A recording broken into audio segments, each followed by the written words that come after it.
Nak rakyat nak makan pun tak cukup, semua masuk mulut pendatang. Nampak ni. Hari ini penuh penjagaan di dalam Malaysia. Penuh dengan warga Bangladesh dan warga asing.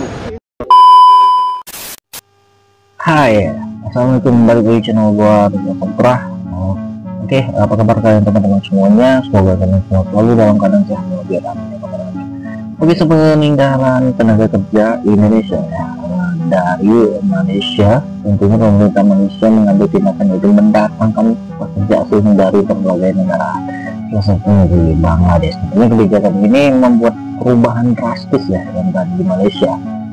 Membuat warga asli Malaysia dan warga tempatan menjadi resah, bahkan kehidupan sosial sudah berubah, tidak seperti dulu lagi.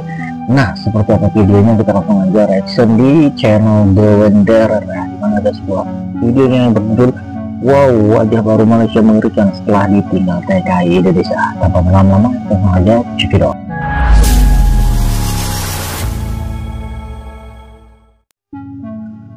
Oke, buat teman-teman jangan lupa kunjungi channel The Wanderer. Malaysia setelah ditinggal TKI. Makanan dalam negara ni tak cukup. Nak rakyat nak makan pun tak cukup, semua masuk mulut pendatang. Nampak ni. Hari ini penuh penjagaan di dalam Malaysia.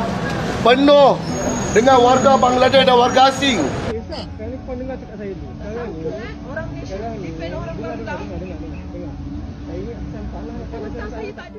Setelah ribuan TKI Indonesia pulang, Malaysia kini dipadati warga Bangladesh dan pekerja asing dari berbagai negara. Kehadiran mereka yang datang dalam jumlah besar membuat suasana berubah drastis. Banyak warga Malaysia merasa tak nyaman, bahkan resah dan marah. Kehidupan sosial terganggu, lingkungan berubah, dan tingkat persaingan kerja meningkat tajam. Sementara TKI dikenal disiplin dan ramah, pendatang baru ini sering dianggap tak menghormati budaya lokal. Media sosial dipenuhi keluhan warga, memperlihatkan wajah baru Malaysia yang kacau dan mengerikan. Makanan dalam negara ni tak cukup. Nak rakyat nak makan pun tak cukup, semua masuk Malaysia pada hari ini pendatang di Tanjung, anak tempatan ditindas ya. Semua pendatang jual lombak ni. Jadi semua pendatang ke Malaysia yang langsung berniaga di sana ya. Bebas sembelih ayam, nampak ni. Wow. Bebas sembelih ayam. Jangan tak ada baca-baca sembelih. Kau tengok ni, polisi nak pakai macam ni. Ni yang ni pula kau tengok dalam kedai ada apa. Oh, dalam kedai ada ni, kau nampak? Oh, tu ada anjing ya, ada doggy. Aduh. Nampak ni. Dalam kedai ada ni. Kesihatan mana kesihatan?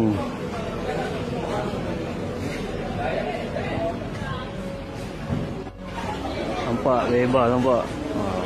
Myanmar niaga macam ni, bebas. Myanmar ya. Dalam sendiri. Bebas lah.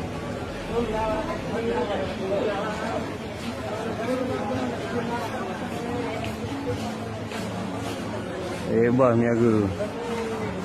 Nampak ni lah, bebas. Kalau rakyat Malaysia niaga lah, macam-macam lesen kau minta. Kau tengok pendatang haram niaga macam mana.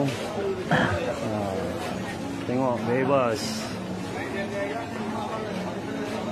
Ini jualan di pinggir jalan ya, dengan warga tempatan ya, banyak aturannya katanya. Nampak bebas, nampak kat kaki lima, nampak. Kalau rakyat Malaysia niaga, nak niaga macam-macam lesen kau orang minta. Kalau boleh sok pajak pun kau nak.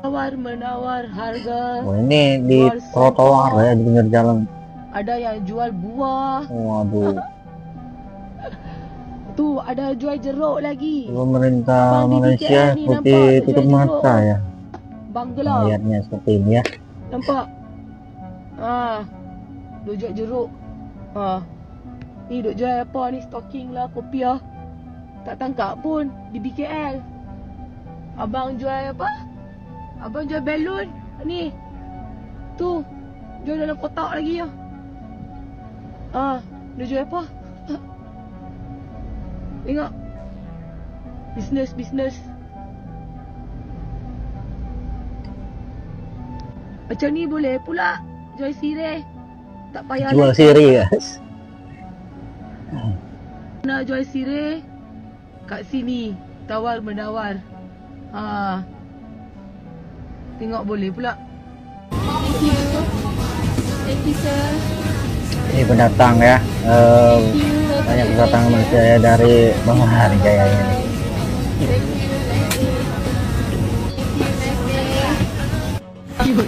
Yo, Sasara, yo bati jara, aisin nih Malaysia. Ya. Baure tadi amra aisin kan. Di baba re, দেশে থাকতে খালি হুনছেন। আসসালামু আলাইকুম গাইস, দেখেন মালয়েশিয়া কত লোক আইছে, লোকের কি অবস্থা, হাজার হাজার লোক আমাদের ক্যাম্পে আসলো জোহর 12-তে। দেখেন কি পরিস্থিতি।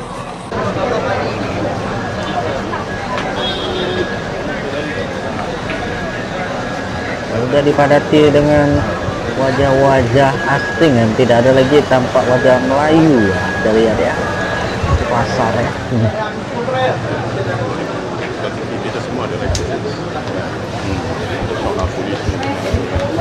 Nah, ini pasar udah dikuasai ya, banyak yang berdagang warga negara asing dan awalnya hanya untuk ingin bekerja, tapi lama-lama buka usaha. Bila saya turun ke lapangan saya dapati ramai banyak warga pelanggan Bangladesh dan rata-rata warga asing. Saya nak tanya dekat kerajaan Malaysia, di Jalan Silang ni, ini negara Malaysia ataupun negara Bangladesh? Ini penuh penjagaan di dalam Malaysia, penuh dengan warga Bangladesh dan warga asing. Saya nak tanya dekat kerajaan Malaysia lah ni, ini negara Malaysia ke negara Bangladesh? Nampak apa yang berlaku di Jalan Silang? Saya nak tanya dekat kerajaan Malaysia ni, tolong jawab. Itu saja saya. Saya tak kisah, kalau kau dengar cakap saya tu. Ini perempuan yang nikah dengan warga negara Bangladesh ya. Resikonya ya.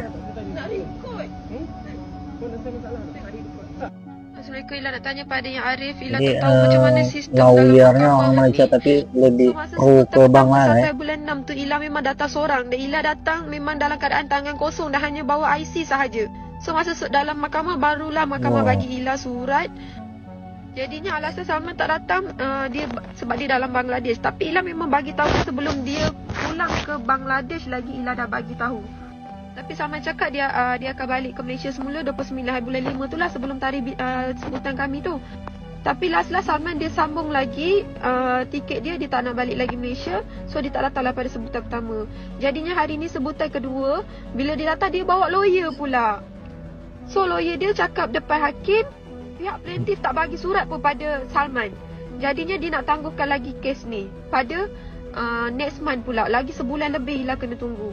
So Ila terkejut dan Ila tak boleh nak lawan depan hakim. Bila luar mahkamah Ila betul-betul marah dan Ila memang cry gila. Ila tanya dia punya lawyer, kenapa awak cakap depan hakim saya yang tak bagi surat, sedangkan saya pun tak dapat surat. Saya dapat masa sebutan pertama saya datang tu je.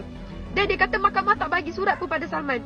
Dan Ila kata kenapa tak cakap depan hakim macam tu? Kenapa nak kena menyalahkan saya depan hakim, seolah-olah saya yang tak bagi, saya yang salah, saya yang tak bagi surat. Lepas tu lawyer dia marah Ila pula. Awak jangan nak buat masalah ya dekat mahkamah ni, atau awak nak saya panggil polis. Dia cakap macam tu. Jadi Ila rasa betul-betul Ila dipijak sebabkan Ila tak ada duit, Ila tak hire lawyer, Ila tak ada duit.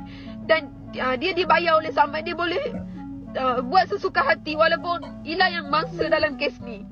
Ila tak pernah buat tuntutan nafkah apa pun. Sebelum Ila keluar bulan 7 tahun lepas keluar rumah, Ila tak buat tuntutan pun yang dia tak bagi nafkah. Ila tak pernah buat report polis. Salman dia buat lesen atas nama Ila bagi pada kawan dia tanpa permission Ila. Macam mana MPS boleh keluarkan lesen semua tu? Ila tak pernah nak susahkan Salman dan Ila tak buat report polis. Ila juga tak buat report polis yang dia pukul Ila. Ila betul-betul tak nak susahkan dia. Dan sebab itulah kami bersetuju nak cerai secara baik. Dan Ila tak sangka hari ni Salman datang dia bawa lawyer dan seolah-olah dia memang nak besarkan masalah ni. Jadi Ila percaya ke depannya akan berlaku pelbagai masalah. Jadi Ila rasa adakah Ila pun perlu ambil lawyer sebab kewangan Ila betul-betul tak stabil. Jadi apa solution untuk orang yang tak berduit ni? Adakah kami perlu dipijak-pijak macam ni? Sedangkan dia orang luar. Banyak kes macam-macam buat pada kami ni. Ila kecewa sangat dia malukan Ila macam tu. Jadi apa solusi untuk kami yang tak berduit ni? Sebab Ila percaya Salman sanggup buat apa saja. Sebab masa sepanjang perkahwinan Ila berpengalaman yang dia sanggup juga jual maruah Ila untuk malukan kawan dia yang dia bengang, dia tak suka. Untuk Ila buat report palsu yang kawan dia raba Ila. Jadi apa solusi untuk Ila? Tapi masa tu kita ambil ramai pekerja asing warga Indonesia. Masa kita ambil warga asing Indonesia, tak adalah seteruk ni kes-kes jenayah berlaku. Masa tu saya rasa hidup orang tempatan masih aman lagi. Dengan orang Indonesia, dia punya budaya sama dengan kita, bercakap pun senang. Lepas tu ada sifat orang cakap tolong menolong. Orang Indonesia dulu pun banyak dekat coket tu, tapi tak pernah pun cakap coket tu dia yang punya. Dia masih lagi hormat orang kita berniaga, tak adalah halau-halau. Tapi sejak kita ambil orang Asia Selatan ni masuk ke negara kita, macam-macam hal berlaku. Diorang nak claim Selayang, diorang punyalah. Diorang nak claim Sungai Buloh, diorang punyalah. Lepas tu, diorang tak boleh terima hakikat. Diorang langgar undang-undang. Meniaga sesuka hati. Lepas tu apa lagi? Bawa kenderaan sesuka hati. Ganggu-ganggu orang tempatan dekat Sungai Buloh dan Selayang sana. Itu yang membuatkan rakyat marah. Ketergantungan pada TKI begitu terasa dan kepergian mereka mengungkap dampak nyata.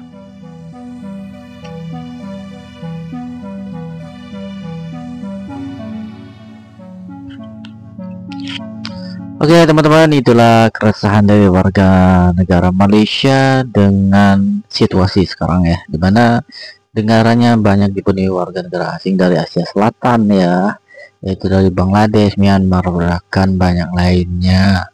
Dan tentunya mereka secara sosial itu sangat terganggu ya. Banyak sekali warga negara Bangladesh tidak mematuhi aturan yang di sana, apalagi dalam hal berniaga atau berjualan mereka bebas ya.